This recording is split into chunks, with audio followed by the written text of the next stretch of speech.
सर्दियों का समय था।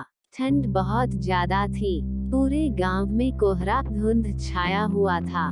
मेरे दादा एक बड़े अधिकारी थे, जो रोज की तरह दफ्तर का काम खत्म करके घर की ओर लौट रहे थे। घर वाले रास्ते में बाजार भी आता था, जहां मेरे दादाजी सामान लेने के लिए रुके और उनके बाकी शहर कर्मचारी चले गए।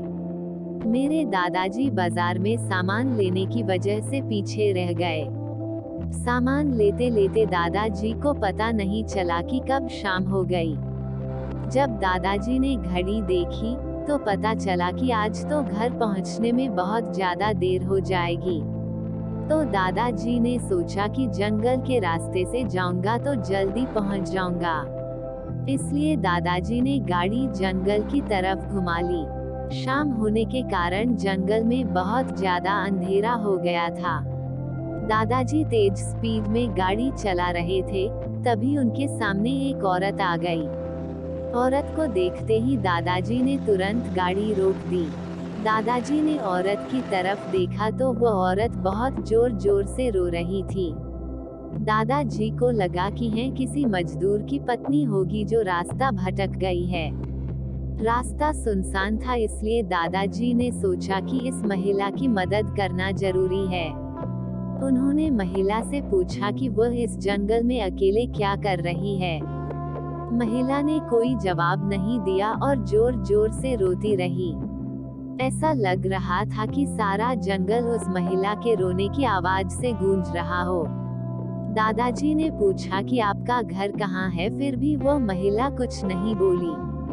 दादाजी ने उसको बोला कि तुम मेरे साथ मेरे घर चलो, जिसके बाद वह दादाजी के साथ चलने के लिए मान गई और दादाजी के पीछे वाली सीट पर बैठ गई। गांव में घूंघट डालने का रिवाज होता है, जिसके कारण उस महिला ने भी अपने सर पर घूंघट ओढ़ रखा था और उसका चेहरा ढका हुआ था। फिर दादाजी घर की तरफ निकल गए।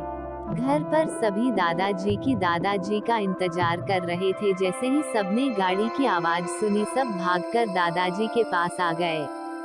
जब सभी परिवार वालों ने उसे महिला को देखा तो दादाजी से पूछा।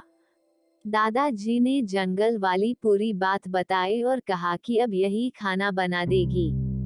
लेकिन दादी माँ को उस महिला पर शक हो गया। दादी को लगा कि है कोई चोर है जो घर का सामान चुराकर भाग जाएगी।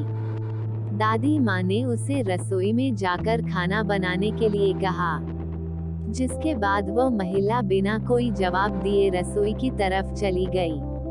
रसोई में सारा सामान रखवाने के बाद दादी माँ ने कहा कि सबको भूख लगी है, इसलिए जल्दी से खाना बना दो।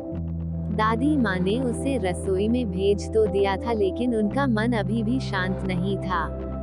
10 मिनट बाद दादी माँ रसोई में पहुंची तो देखा कि अभी वह महिला मछलियाँ बैग में से मछली निकाल रही थी, जिसको देखकर दादी माँ को और भी गुस्सा आ गया और उन्होंने बोला कि तुमने अभी तक खाना बनाना शुरू ही नहीं किया। कब खाना बनेगा और कब हम लोग खाएंगे? उस महिला का चेहरा अभी भी ढका हुआ था, इसलिए किसी ने भी उसका चेहरा नहीं देखा था। दादी माँ ने उसका चेहरा देखने की कोशिश की, लेकिन उसका चेहरा नहीं देख पाई। दादी माँ ने बोला कि जरूरत हो तो बुला लेना, लेकिन फिर भी वो महिला कुछ नहीं बोली। दादी माँ को लगा कि शायद अनजान लोगों की वजह से यह झिझक रही है, जिसके बाद दादी माँ चली गई। रसोई में अजीबोगरीब आवाज आ रही थी। फिर 10-15 मिनट बाद दादी में रसोई में आई तो रसोई का नजारा देखकर दादी माँ बहुत डर गई। उनके पैर वहीं पर जम गए। दादी माँ के गले से आवाज नहीं निकल रही थी। दादी माँ ने देखा कि वो महिला रसोई में बैठकर कच्ची मछलियाँ खा रही। रसोई में मांस और हड्डियों के टुकड़े बिखरे हुए पड़े थे। उस महिला का घूंघट भी सर पर नहीं था और उसका चेहरा बेहद डरावना, लंबे लंबे काले बाल, बड़े बड़े नाखून और चुड़ैल थी। वो चुड़ैल मछली खाने में मगन थी, इस कारण दादी माँ पर उस चुड़ैल का ध्यान नहीं गया। दादी माँ से चिल्लाई भी नहीं गया। दादी माँ को लगा कि यह और ज्यादा भयानक ना हो जाए। दादी माँ ने एक थाल उठाया और वह चूल्हे में से जलता हुआ कोयला लेकर उस चुड़ैल की तरफ दौड़ पड़े। दादी माँ ने कोयला उस चुड़ैल पर फेंक दिया। आग की वजह से वह चुड़ैल जोर जोर से आवाज निकालने लगी। चुड़ैल की आवाज सुनकर सारा घर इकट्ठा हो गया। चुड़ैल को आग दिखाकर घर से बाहर निकाला गया। चुड़ैल की आवाज इतनी तेज थी कि आसपास के सभी लोग अपने अपने घरों से बाहर आ गए और सभी ने चुड़ैल को देखा।